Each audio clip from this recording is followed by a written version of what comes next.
podemos começar o nosso bate-papo de hoje. Nossa conversa de hoje vai ser sobre abuso de autoridade espiritual, que é um tema bastante complexo, de bastante importância e que cada vez tem se feito mais presente no dia a dia da prática das entidades religiosas, não é isso? A gente vai falar sobre abuso de autoridade espiritual e o limiar disso no âmbito legal, né? O limiar entre a prática da doutrina religiosa e os interesses dos próprios dirigentes ou da própria instituição. A intenção desse tema é fazer um alerta mesmo, não só para os líderes religiosos, como para aquele que é membro, frequentador, fiel de uma determinada religião, para entender até onde uma entidade religiosa, na figura do seu líder, né, pode ir no que diz respeito às imposições, às orientações e ao relacionamento aí que diz respeito à igreja e ao membro ou à entidade religiosa e ao fiel. Lola, muito bem-vinda.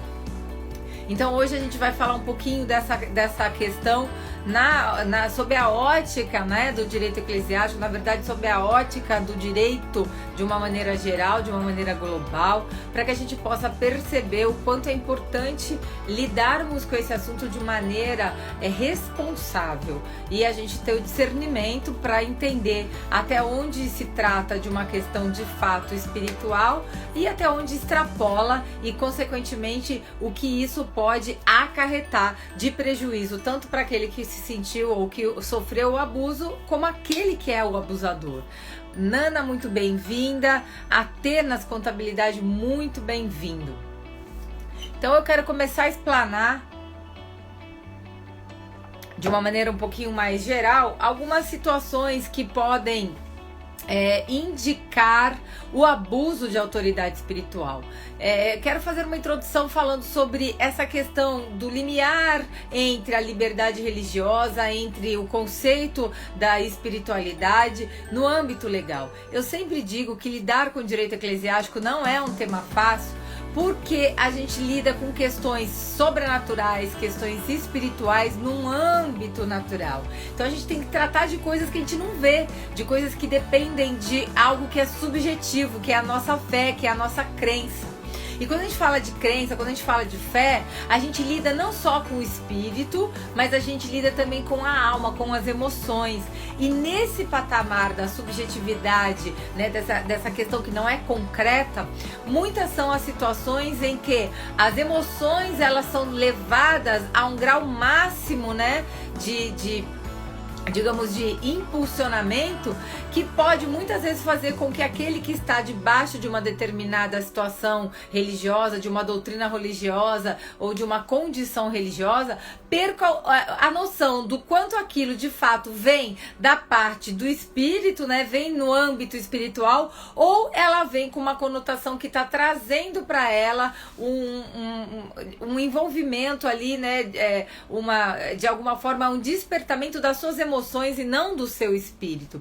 E é nesse campo, né, muitas vezes da emoção, dessa situação que diz respeito aos nossos anseios pessoais, que muitas vezes a figura do abusador espiritual aparece.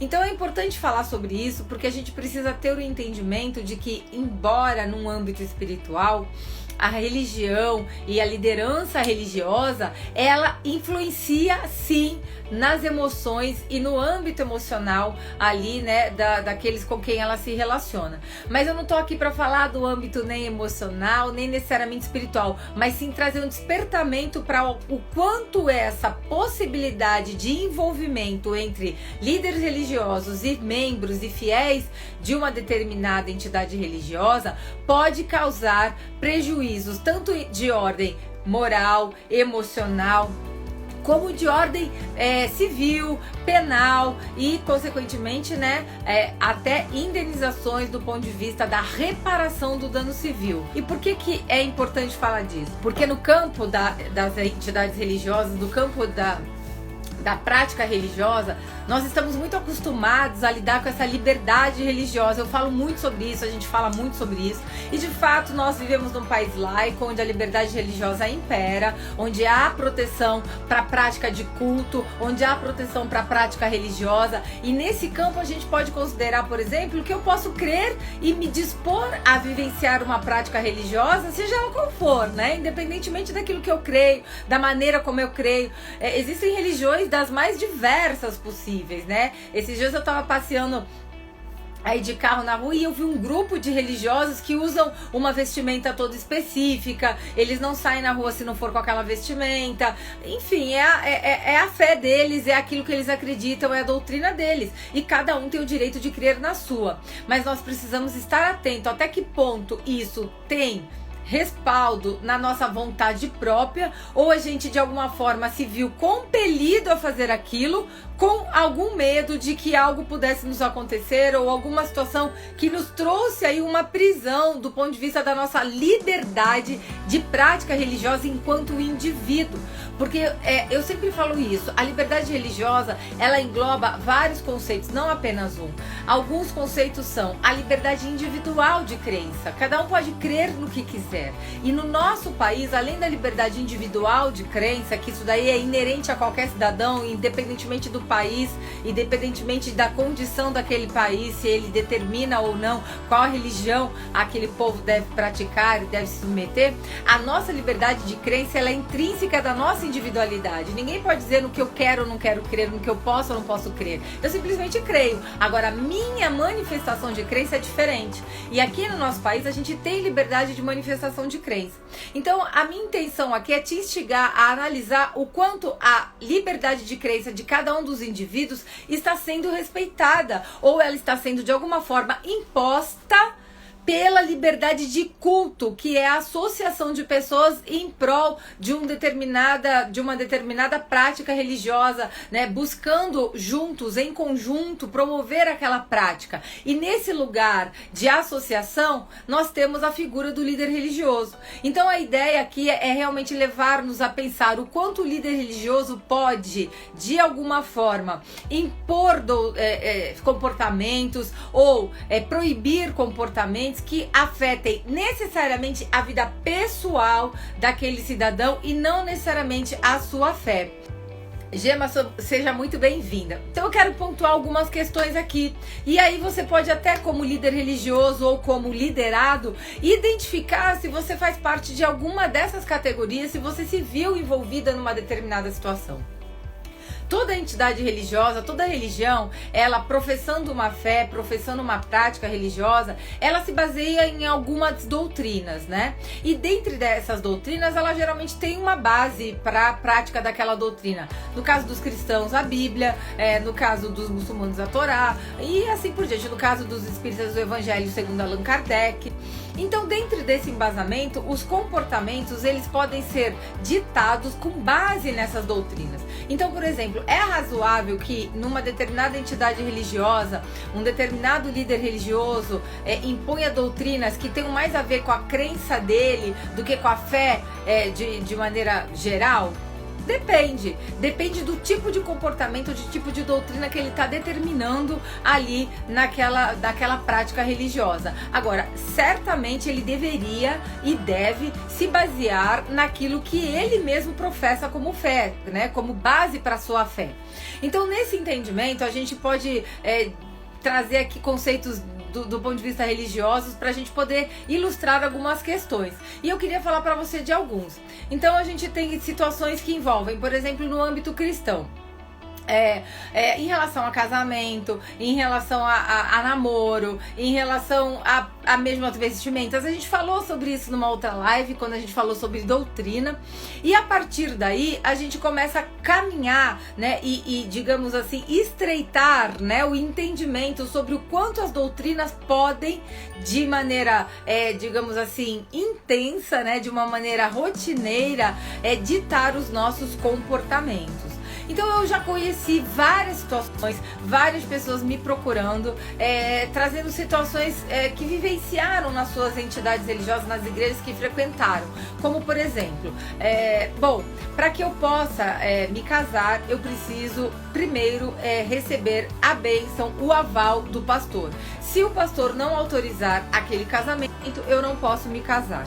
Ou até antes disso, eu quero namorar, e aqui na minha igreja eu tenho um padrão de relacionamento, né, de orientação para relacionamento, que determina, por exemplo, que para eu namorar eu preciso passar por um tempo de conhecimento, eu preciso saber, enfim, se eu quero me casar com aquele cidadão, com aquela cidadã, e assim por diante. A gente pode muitas vezes se ver diante de uma situação de abuso de autoridade espiritual, quando esse líder que responde ou que está cuidando, né, daquele determinado fiel, ele não enxerga ali o interesse necessariamente do fiel, mas sim da entidade ou daquilo que ele tem como líder, como pessoa, interesse no que diz respeito à relação com aquela pessoa. Então eu conheço pessoas que simplesmente vieram me pedir ajuda, porque na medida que começaram ou intentaram, né, buscar um relacionamento, um namoro, elas simplesmente foram totalmente rechaçadas pela liderança e afastadas de uma maneira compulsória das suas atividades ali como obreiro, como voluntário, porque aquele namoro não agradava, não supria os interesses, digamos assim, daquela determinada entidade religiosa, porque existia um plano aí para aquela pessoa, para que ela pudesse vir a se tornar um líder, mas para isso ela teria que se relacionar com a pessoa XYZ. Então, a gente já começa a enxergar aí um abuso de autoridade espiritual, porque a pessoa começou a se sentir pressionada a não firmar aquele relacionamento, porque pelo entendimento de Deus e daquele que eventualmente estaria ali dizendo para aquele líder religioso que não era o momento daquela pessoa se relacionar, vinha como se fosse algo espiritual, quando na verdade era um interesse próprio. Então, na verdade, falando em português bem claro, o pastor simplesmente não queria autorizar aquele namoro porque não enxergava naquela pessoa um potencial parceiro, né? Uma pessoa que poderia se tornar ali um pastor para eventualmente seguir, né, esse chamado junto com aquela determinada pessoa, com aquela moça. E nesse lugar, ela desistiu desse relacionamento. Porém, depois de um tempo, ela conseguiu entender que aquela proibição não vinha da parte de Deus. Vinha do interesse da igreja em formar aquele casal, ou formar com aquela mulher um casal que pudesse se tornar ali um casal de líderes religiosos. Então, a gente, num quadro desse, a gente está diante de um abuso de autoridade espiritual. Porque traz aí um peso espiritual para uma decisão que é pessoal, que deveria receber ali do pastor uma orientação do ponto de vista do cuidado com aquela vida e não com os interesses da entidade religiosa. Então, o primeiro ponto que a gente precisa reconhecer se aquela orientação, se aquela determinação, ela traz uma resposta, né? Ela é baseada naquilo que é melhor para o fiel ou naquilo que é melhor para a própria igreja ou para o próprio líder religioso. E neste lugar, muitas vezes o abuso se concretiza quando há sobre aquela pessoa o peso de não acolher aquilo que determinado líder está determinando. Quero dar as boas-vindas para Dani, Maurício, Danilo, Giordano, é isso? Sejam bem-vindas, Augusto, doutor Augusto, Desirê, seja bem-vindo. Então, quando a gente fala do ambiente espiritual, né, mensurando com questões naturais, a gente corre esse grande risco de receber o peso de que aquela situação tem uma conotação espiritual, porque aquele que é o líder religioso fala em nome de Deus, fala em nome do Deus, né, que ele professa, que ele crê, quando na verdade ele está falando dos interesses dele mesmo, quando na verdade muitas vezes ele está falando dos interesses da própria igreja. E aí aquela pessoa que é membro, que é fiel, fica sujeita àquela orientação, com medo de estar errada, com medo muitas vezes de estar indo para o inferno, né, para aqueles que são cristãos, porque simplesmente aquela vontade que nasceu no coração dele, aquele desejo de fazer algo, não foi abraçado, não foi acolhido pelo seu líder religioso. E aquele líder religioso traz essa condição sempre muito, né, quando a gente fala do abuso, sempre com essa conotação espiritual. Isso não é da parte de Deus para você, não é o que Deus tem para sua vida. Eu sou um mensageiro de Deus, você precisa me escutar porque sou eu que tenho algo para te entregar da parte de Deus. A gente precisa tomar muito cuidado com isso, porque esse tipo de fala demonstra uma autoridade exacerbada na pessoa de uma figura, de um líder religioso. E eu tô falando aqui de Deus, mas a gente pode falar de qualquer outro líder, né? A gente fala dessa questão cristã porque de fato é a religião que tem o maior número de fiéis aqui no nosso país, mas a gente pode interpretar para qualquer religião. Outras situações, vamos falar de outras situações que geram até prejuízo de ordem física e moral para muita gente, que é o fato de uma pessoa se submeter aos desejos de um líder, achando, acreditando que aquilo é necessário, porque é isso que o Deus que ela professa, que ela crê, que ela, que ela adora, quer dela. Não, eu vou fazer isso para o meu pastor, eu vou fazer isso para o meu líder, porque é o que Deus pede para que eu faça, porque foi isso que ele me falou. Outras situações de abuso de autoridade espiritual num outro âmbito também, muitas vezes chegam a envolver até questões de ordem espiritual. A gente já recebeu relatos de ordem sexual, a gente já recebeu relatos assim horríveis, muito tristes, de garotas, de meninas, de adolescentes que foram levadas a praticar sexo com líder espiritual porque era uma ordem de Deus. Isso é uma aberração, é óbvio que é uma aberração, mas se a gente for fazer um paralelo com situações menos graves, a gente tem o mesmo princípio. Usar o nome de Deus, usar o nome daquele que seria o soberano naquela entidade religiosa para requerer para si mesmo algo que lhe seja interessante. Então, quando a gente vê instalada uma situação dessa, a gente está diante de um abuso de autoridade espiritual. É a ameaça com conotação espiritual. É a ameaça trazendo aí uma fala como se fosse o Deus que eles professam que estivesse determinando aquilo. Como se aquele líder religioso, ele fosse apenas um mensageiro de Deus. E que ali aquele Deus, aquele que ele acredita, que eles pregam e que eles vivenciam na sua fé, fosse realmente quem estivesse determinando aquele determinado comportamento, quem estivesse orientando em relação àquele determinado comportamento. Quero dar as boas-vindas para o Dr. Clériston, a doutora Bianca, a Tânia Moura. E eu queria que vocês trouxessem aí situações que vocês também tenham eventualmente vivenciado para exemplificar, multiplicar e agregar no que a gente está falando. Uma outra forma de abuso de autoridade espiritual é o controle exacerbado da vida dos fiéis. O fiel tem que dar conta de onde ele foi, de onde ele não foi, o que ele vai fazer, se ele vai fazer uma faculdade, se ele deve ou não deve eventualmente buscar um determinado emprego. Sabe aquele liderado que ele não pode fazer nada sem pedir a bênção para o seu pastor? Isso pode ser considerado um abuso de autoridade espiritual. Uma coisa é você pedir um conselho para aquilo que você não dá conta de fazer, para aquilo que você não consegue fazer sozinho, que você precisa de uma ajuda. Outra coisa é você ter que pedir a bênção ou o aval do seu pastor para fazer todas as coisas. Tudo que você queira tomar de decisão tem que ser levado ao seu líder. Isso pode ser tratado como um abuso de autoridade espiritual. A gente precisa entender que o líder espiritual, ele tá ali para te ajudar no âmbito espiritual. Claro que as nossas decisões que são de ordem pessoal, elas de fato, essas decisões podem implicar, e podem mudar o nosso trajeto no âmbito espiritual. Porém, isso tem que ter um limite que é o razoável entre aquilo que você mesmo, enquanto uma pessoa dotada de capacidade, tem condições de discernir, sem necessariamente precisar levar a decisão para a sua liderança espiritual.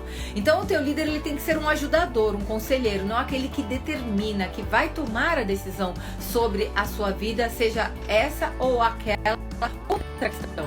Principalmente quando diz respeito àquilo que você vai tomar como decisão para um destino. Juliana, seja bem-vinda. como um destino para a sua vida. Por exemplo, eu conheço pessoas também, já tiveram pessoas que me procuraram, porque no âmbito aí da sua prática religiosa, participando como voluntária de departamentos da igreja, era tolhida de muitas vezes aceitar convites para fazer trabalhos fora do país.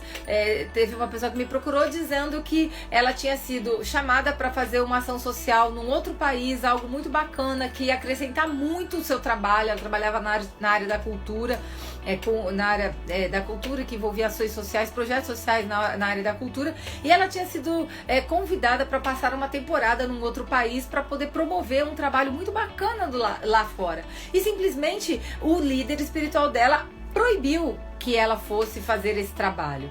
E ele proibiu uma vez, na segunda vez ela foi chamada de novo, proibiu novamente, e de repente surgiu um trabalho num outro país que aí sim o pastor queria que ela fosse, e o pastor então falou: não, você vai comigo para esse outro lugar.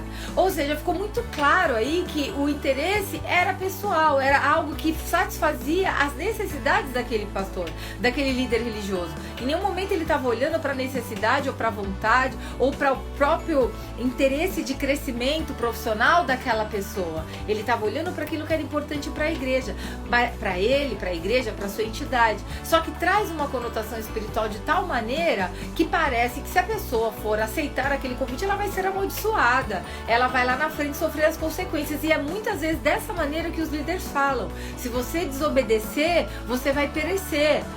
Aquela frase, né? Quem obedece é feliz e quem desobedece sofre, é uma grande máxima em grande parte das entidades religiosas onde há liderança que agem com abuso de autoridade.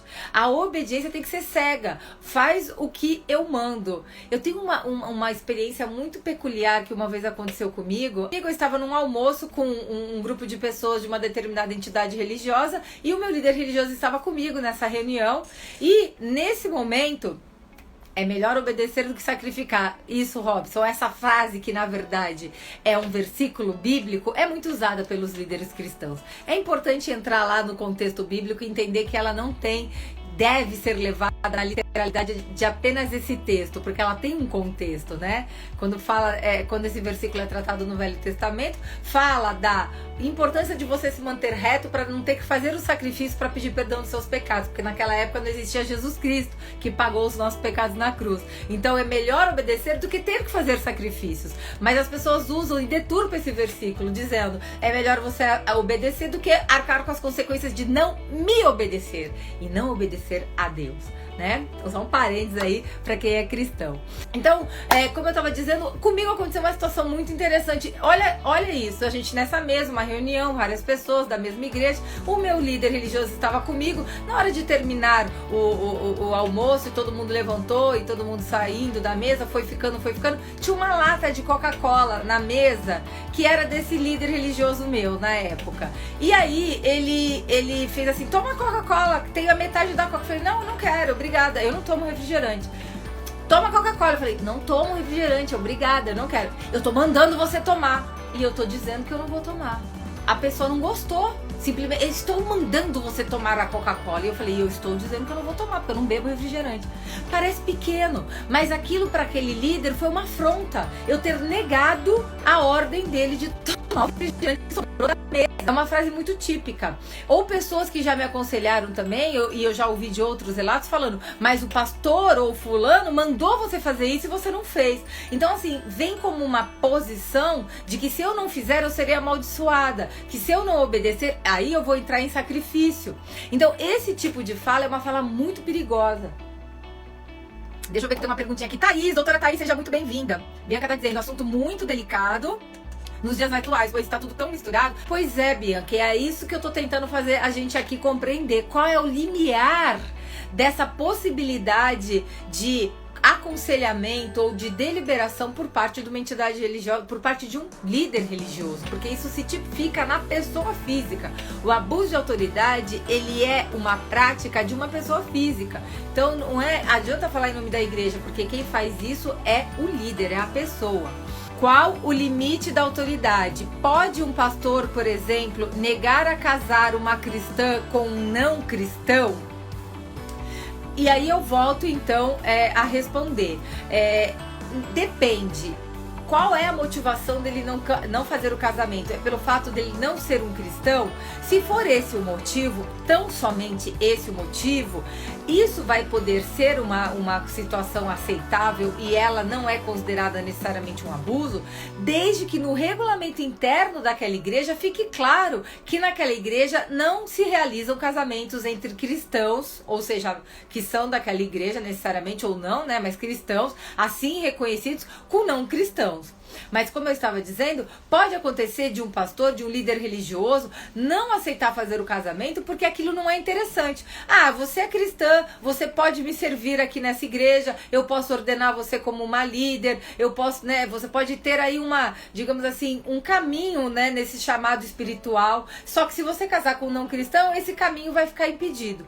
Então tem duas situações aí. Ou ele passa por um processo de aconselhamento para poder fazer a pessoa entender que não é para a vida dela, aquilo não é o melhor, ou de fato o pastor não quer aquele casamento porque sabe que aquilo não vai trazer um bom resultado para a entidade religiosa. Então, se for com essa conotação, ele está diante de um abuso de autoridade. Mas se tiver um embasamento no regulamento por uma questão doutrinária e for somente esse motivo, ele está, do ponto de vista jurídico, embasado legalmente para se recusar a fazer aquele casamento.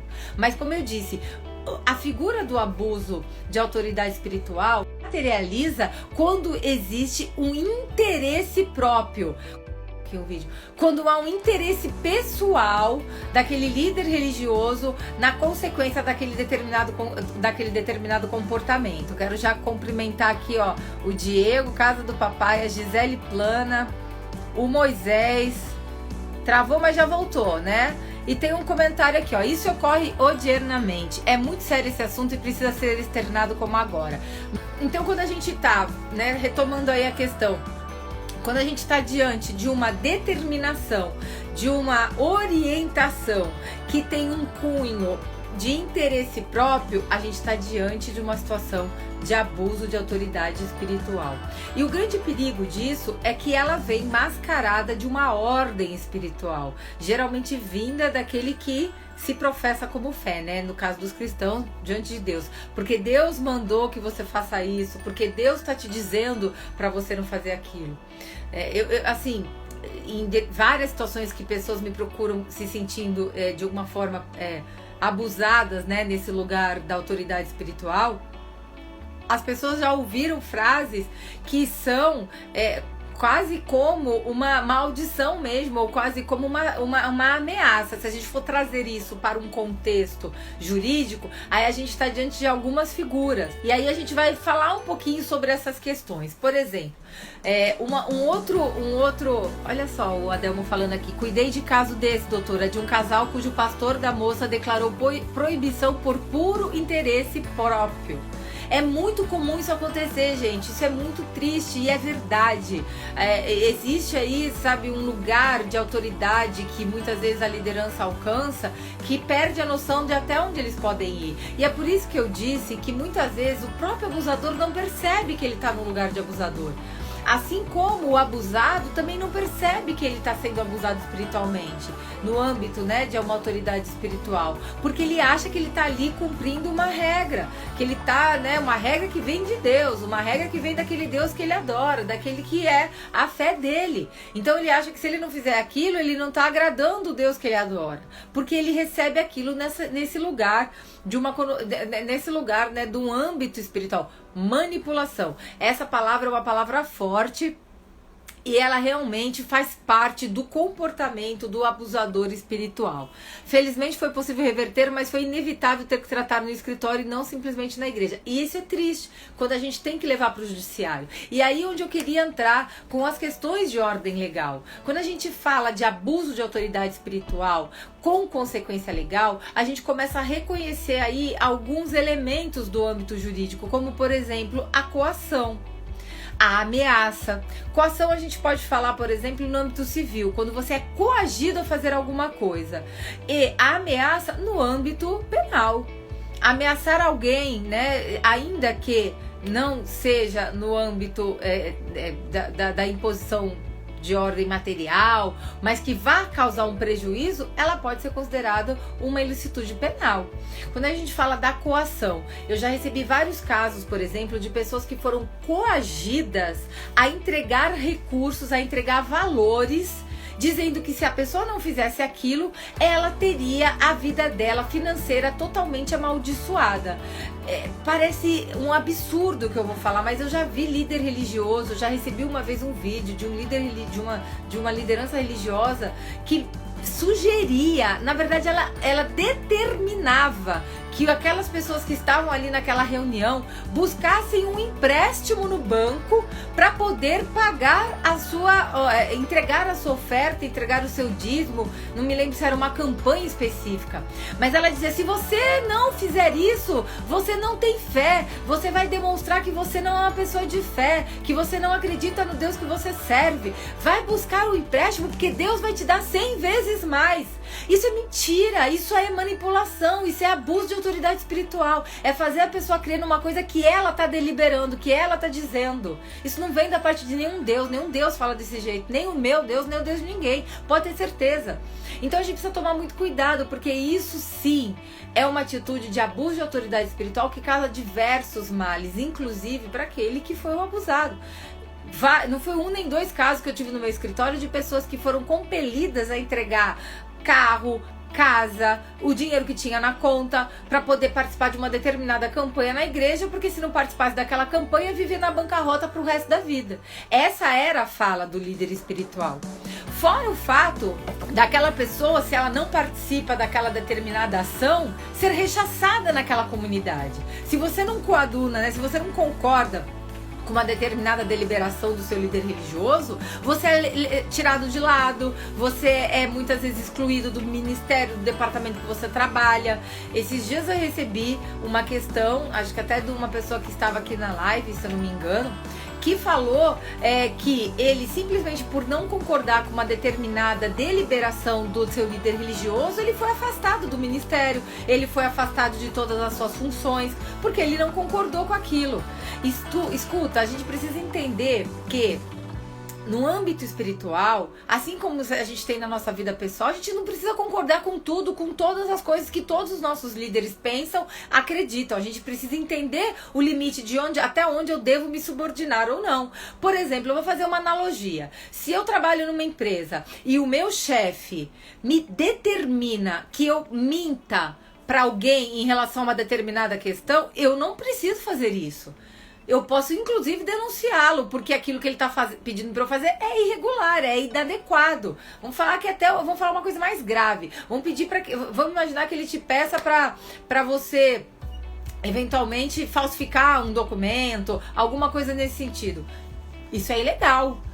Então, você fazendo isso, você está coadunando com uma ação que é ilegal. E ele determinar isso é um abuso, inclusive moral, que hoje em dia está sendo muito tratado no âmbito trabalhista. Então, a gente tem que fazer uma analogia no âmbito espiritual. Qualquer coisa que se peça que não coadune com aquilo que é legal, do teu ponto de vista, inclusive, não precisa ser necessariamente do âmbito legal, jurídico, mas você não precisa concordar com tudo, você pode se manifestar. Agora, tem um limiar, até que ponto isso pode ser determinante para você continuar mantendo a sua relação de membro daquela determinada entidade religiosa ou fiel. Então tem que haver esse entendimento, a gente não pode ser cego nesse lugar. Vamos ver aqui, esse argumento tem sido utilizado para fazer com que os membros retornem à igreja durante a pandemia. Pois é, felizmente foi possível reverter. X nas costas. O Regis falou algo muito interessante. Pastor Jonas, muito bem-vindo.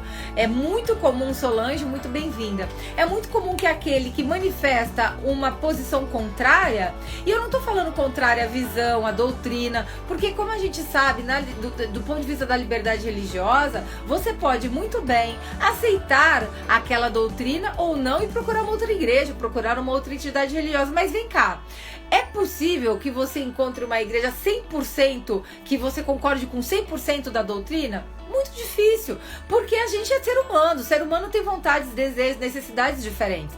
Você não precisa concordar, mas você tem que respeitar a partir do momento que você está dentro, né, debaixo daquela entidade religiosa, você se permitiu ser membro daquele lugar. Você não precisa concordar, mas você tem que se sujeitar. Mas essa doutrina, ela não pode ultrapassar os limites, nem só dos princípios gerais de direito, como o princípio da moralidade, da isonomia entre as partes, como da própria regra legal, literal, da própria legislação. Então, muitas vezes as doutrinas que são impostas, elas infringem essas regras não só morais, como a própria literalidade da lei.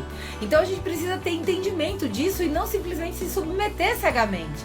É começar a perguntar, a questionar. E a pergunta, muitas vezes, é o motivo para que você seja excluído. Você não pode nem perguntar. Eu já participei também de reuniões em entidades religiosas como profissional, que era muito interessante. O líder religioso, ele convocava os conselheiros para participarem das reuniões da diretoria.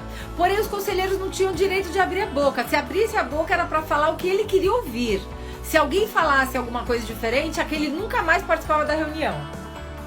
O restante, todo mundo ficava quieto. Só tinha que concordar com o que o líder religioso falava ou não, que era o presidente da entidade. Ou seja, ele impunha a vontade dele e os outros se submetiam. Qual é o limiar disso? Até onde a gente pode entender que um líder, ele pode impor a vontade pura e simples dele? Até quando ela não infringia a sua própria vontade, até quando ela não infringia a sua idoneidade, até quando ela não infringia a sua liberdade de crença, de pensamento, de expressão de pensamento. Porque uma coisa é você ter a sua crença, outra coisa é você ter o respeito à sua liberdade de pensamento.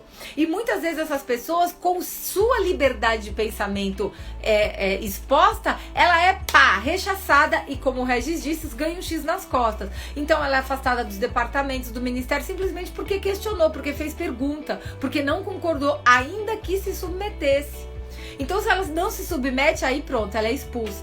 Então, a gente precisa entender também o seguinte: para que um membro seja expulso, ou seja, afastado de uma atividade que ele pratique como obreiro, é preciso que o regulamento deixe muito claro isso. E esse regulamento, ele não pode olhar e ter fundamento nos interesses pessoais do líder. Uma entidade religiosa, ela é um grupo de pessoas, ela é uma associação de pessoas liderada por um que responde por aquele grupo. Então, é o interesse de todos que está em jogo. Eu costumo dizer que a entidade religiosa, ela não é do presidente, ela é de um grupo de pessoas, e aquele que é o presidente, que pode ser o fundador e pode ficar nela até o final da vida dele, mas ele representa o interesse daquelas pessoas, então ele não pode fazer nada de interesse próprio. Se ele quiser fazer algo para interesse próprio dele, ele tem que montar uma empresa comercial, que ele pode fazer o que ele bem entender.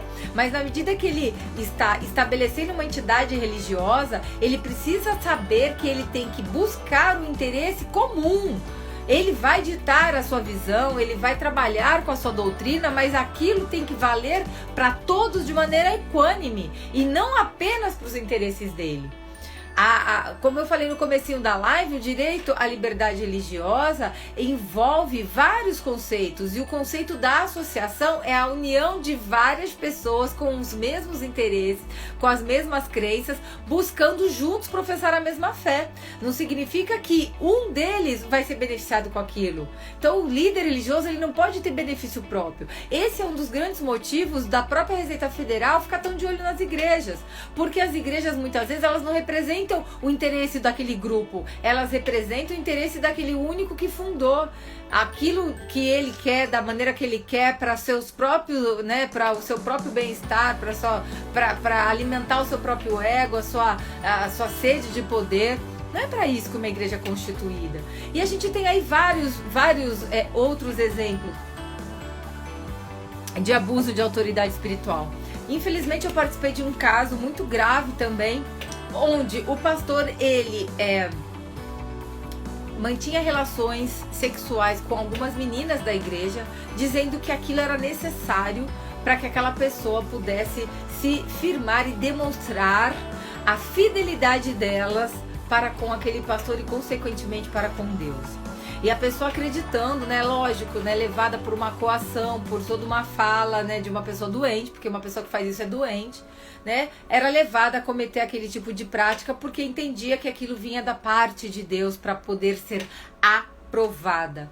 Então a gente precisa tomar cuidado com tudo aquilo que vem de maneira impositiva e que tenha aí um fundo de interesse próprio, muito mais do que o interesse da comunidade, o interesse, né, necessariamente da igreja e prioritariamente da própria pessoa que está passando por aquela situação, que de alguma forma acaba sendo sujeita àquilo. E aí a gente pode considerar que a entidade religiosa, ela vai arcar com as consequências disso, e isso vai ser uma consequência tipificada na pessoa do líder religioso. E aí isso tem a ver não só no âmbito penal, né? Isso tem consequência não só no âmbito penal, como tem consequência no âmbito civil.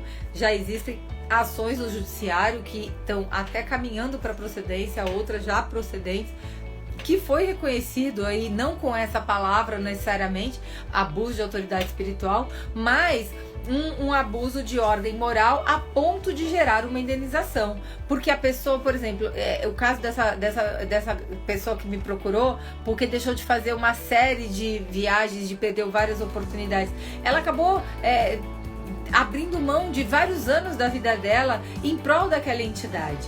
E ela veio me procurar falando: doutora Thaís, eu posso requerer alguma coisa? Foram anos da minha vida que eu cegamente me entreguei para aquela comunidade e abri mão de uma série de coisas, e hoje eu não tenho nada, simplesmente porque eles não concordaram com a minha posição nisso ou naquilo, eles me excluíram.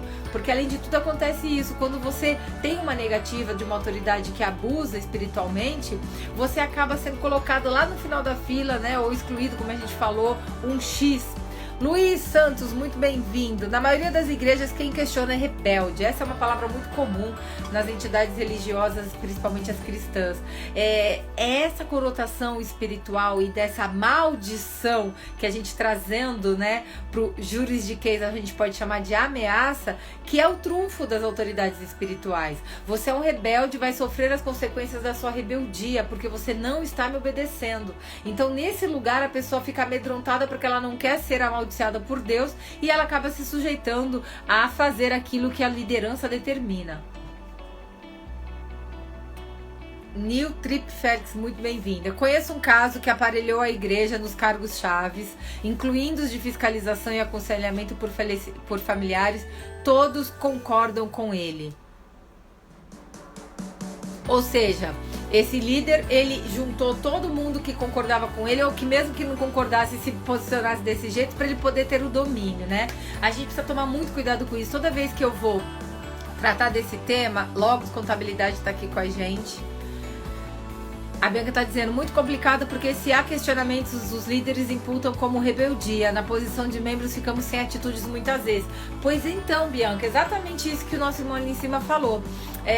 Quando a gente ouve essa palavra rebeldia, a gente precisa ficar muito atento, porque muitas vezes essa palavra rebeldia é trazida exatamente para te amedrontar, exatamente para te gerar uma ameaça, para te gerar esse confronto, né, para te gerar esse medo, né? E o questionamento, ele é saudável. Assim, eu admiro líderes que têm a seguinte posição, e eu conheço muitos que eu aí tiro o meu chapéu. Eu não tô aqui para dizer o que você vai fazer ou o que você não vai fazer. Eu tô aqui para te ajudar se você quiser me pedir ajuda em determinada situação. Se você quiser, eu tô aqui para te aconselhar diante de Deus. A gente vai orar junto, vai buscar em Deus aquilo que é o que você tem para sua vida. Mas não sou eu que vou dizer o que você tem ou não tem que fazer. Você tem que aceitar ou não aceitar esse perigo. Eu posso te ajudar se você estiver em dúvida diante daquela decisão, se Deus não tiver falado diretamente com você. Agora, também tem o caso desses que simplesmente por questionarem, você se torna um rebelde. E aí é uma outra... É um grande perigo, porque questionar, perguntar, não é crime. Não existe nenhuma irregularidade do membro simplesmente questionar. E também admiro os líderes que posicionam da seguinte maneira: você não precisa concordar com tudo, você pode vir aqui me questionar e perguntar, eu tô aqui para tirar suas dúvidas. E como eu falei, muito dificilmente a gente vai estar inserido numa comunidade, seja religiosa, seja de trabalho, seja de sociedade, em que a gente concorde em tudo. A gente não concorda nem entre família, né? Os casais não concordam em tudo. Por que a gente vai concordar em tudo numa entidade religiosa? A concordância, ela não é uma máxima para que você mantenha relacionamentos muito menos de associação, muito menos no âmbito religioso, mas você tem que respeitar. Agora, se tá tudo muito discrepante daquilo que você não vive, aí é o momento de você buscar um outro lugar. Porém, se há uma exigência para que você cumpra determinadas posturas que não tem a ver necessariamente com a doutrina, mas sim com interesses próprios, aí você está diante de uma situação de abuso, né? Tem muitos líderes honestos, exato, e eu admiro, assim, fico bastante feliz de saber que ainda existe pessoas que têm esse entendimento, né, no ponto de vista das entidades religiosas, que sabem orientar sem abusar, exatamente. A liderança que não é abusiva, ela se preocupa contigo, com você, ela se preocupa com o teu bem-estar e não com o bem-estar da igreja. Conheço muitas igrejas também que passaram por situações em que imputaram para os seus líderes, né, os seus liderados, na verdade, determinados comportamentos, porque se não fosse daquele jeito, traria algum tipo de prejuízo. Por exemplo, igrejas que obrigam que casais de líderes se mantenham casados, porque se aquele casamento se desfizer, vai ser um escândalo para a igreja, aquilo vai gerar um grande prejuízo, e nesse lugar, aquele casal fica se vendo obrigado a viver um casamento que já está destruído, que já muitas vezes começou destruído. Outras situações de abuso de autoridade espiritual, quando o líder, né, tenta te convencer a casar com determinada pessoa. Eu já cansei de passar por situações assim, mas eu não queria casar com fulano, mas meu pastor fala que ele é o homem de Deus pra minha vida, que eu tenho que casar com ele. Aí casa e vive um casamento que não existe, porque casou sem amor, sem aquilo que deveria, né, impulsionar o casamento. Mas o pastor determinou que eu casasse, então eu vou casar.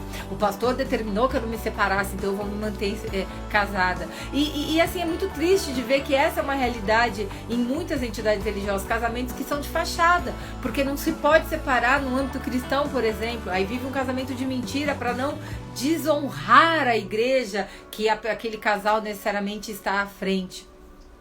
Então a gente precisa ter sensibilidade para que a gente possa discernir o quanto aquela decisão ou aquela determinação que vem por parte de um líder religioso tá olhando para o teu cuidado, para a tua vida, né? Para o cuidado com a sua vida espiritual, ou o quanto ela tá olhando para o interesse próprio. E aí a gente começa a passear por outros campos, né? Onde o pastor ou o líder religioso muitas vezes faz aquilo porque ele vai ser engrandecido com aquela situação. Aí a gente pode passear no âmbito teológico por várias novidades aí no mundo espiritual, de excesso de honra, pessoas que dão o dinheiro que não tem para presentear um pastor, fazem dívida para poder, né, participar de um presente melhor para aquele determinado pastor.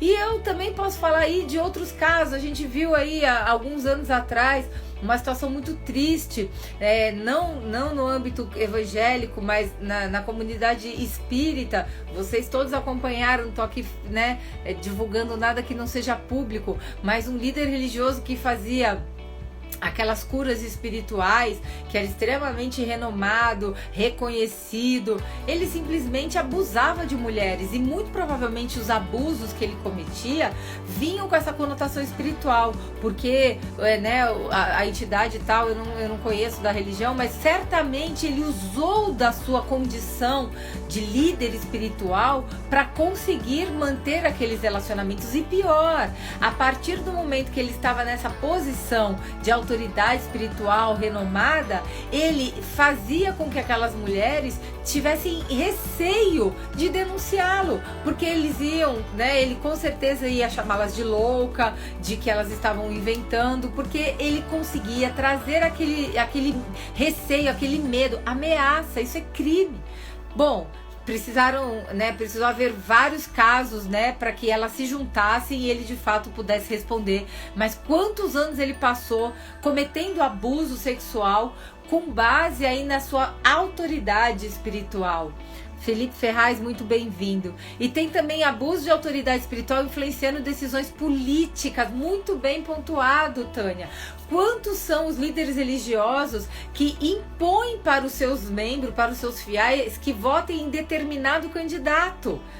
Você, para estar aqui, tem que votar em tal candidato. E muitas vezes essa imposição, ela vem nessa forma sutil de uma ordem espiritual. Esse é o homem de Deus para nossa nação, esse é o homem de Deus para o nosso município, esse é o homem que vai resolver o problema do nosso estado. Se você não estiver fazendo isso, você vai ser rebelde, né? Assim, eu não conheci nenhum caso pessoalmente e nunca fui procurada por ninguém, mas eu sei que isso é uma máxima. Isso existe porque eu já, até mesmo do ponto de vista processual, a gente já tem vários casos e que envolve inclusive isso. Pastor Tuba, muito bem-vindo. Big Ideia Digital, muito bem-vindo. Dias Lima, muito bem-vindo. Então, toda vez, eu sempre ensinei, sempre tratei, a gente já está quase acabando. Nos cursos que eu dou, e eu já ministrei palestras e cursos pelo Brasil inteiro, e sempre tem dois tipos de público, tanto líderes religiosos como advogados e prestadores de serviços, contadores, que querem aprender essa dinâmica do direito eclesiástico. E toda vez que eu trago questões que envolvem interesses próprios, eu deixo muito bem pontuado que um líder religioso, ele exerce uma influência muito grande sobre os seus liderados, até pelo fato de ter essa conotação espiritual. Ele é um representante de Deus aqui na Terra. Então esse lugar que ele alcança, essa posição que ele alcançou por ser um líder religioso, ela é muito perigosa, porque ela pode ser usada tanto de maneira positiva para levar pessoas à salvação, né? Salvação da sua condição de vida, né? Muitas vezes para mudar a condição de vida daquela pessoa, para restaurar a vida daquela pessoa, para restaurar o casamento, para restaurar a própria saúde mental, espiritual do cidadão, enfim, para reconectar aquela pessoa com o seu Deus. Então, é uma posição de influência importante, né? O líder espiritual, ele é uma referência para o seu liderado. Então, muitas vezes o líder espiritual, que sabendo dessa importância que ele exerce, né? E dessa influência que é bastante intensa, que ele exerce sobre os seus liderados, ele abusa quando ele impõe aquilo que para ele ou para a igreja dele é o seu interesse. E quando a gente enxerga o princípio da igreja, porque se olha por interesse pessoal. E um líder, ele não pode agir com interesse pessoal. Então eu tenho falado muito sobre isso. Isso envolve tanto na aquisição de bens, né? Isso envolve nas atividades que a igreja promove. Então, por exemplo, é um abuso de autoridade espiritual um líder religioso que, por exemplo, escreve um livro ou que ele grava um determinado, né, uma música, né? Tem líderes que são adoradores, que louvam e que tem música e que obrigam os membros a comprar. Ele pode vender o produto dele, mas ele não pode impor, né? E eu conheço muitas entidades religiosas que impõem às suas igrejas filiais, por exemplo, que compram determinada quantidade de livro ou determinada quantidade de produto que é do pastor. Ou seja, ele obriga que os seus liderados tenham aquele produto. Isso é um abuso de autoridade espiritual. Eu escrevi um livro, você compra se você quiser. Se você não quiser, você não compra. Eu não posso te impor comprar o meu livro. E existem pastores líderes religiosos que fazem isso, que obrigam, né? Muitas vezes essa obrigação não é determinada com essa frase, mas se você não comprou o livro, você vai ser como? Rechaçado, vai ser, né, destituído, de uma forma sutil você vai ser excluído, você não vai participar ali daquela comunidade dos líderes mais, né? Então, tudo isso são reflexos de um abuso de autoridade espiritual. Tem um comentário aqui.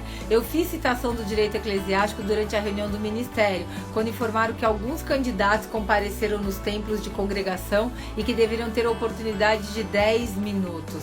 Olha, Robson, eu vou te dizer uma coisa. Isso, inclusive, é um crime eleitoral. Não é um crime do ponto de vista eclesiástico, mas é eleitoral. Os candidatos estão lá na lei eleitoral, eles não podem fazer propaganda política dentro da igreja. E o interessante é que muitos pastores e líderes religiosos, eles levam os candidatos falando, quero orar por ele, nós vamos aqui abençoá-lo. Faz isso no gabinete, não precisa fazer isso em público. É evidente que isso é uma intenção de influenciar o seu público. Então a gente tem que ter muito cuidado, porque influência, seja de que ordem for, para interesse próprio ou interesse da igreja, é abuso de autoridade espiritual. Doce Design também está aqui. Todos são obrigados a comprar o livro do chefe. Pois então. Opa, peraí. é isso. Comprar o livro é um ato de honra. Isso é abuso de autoridade espiritual. Tratar como honra algo que tem a ver com interesse próprio.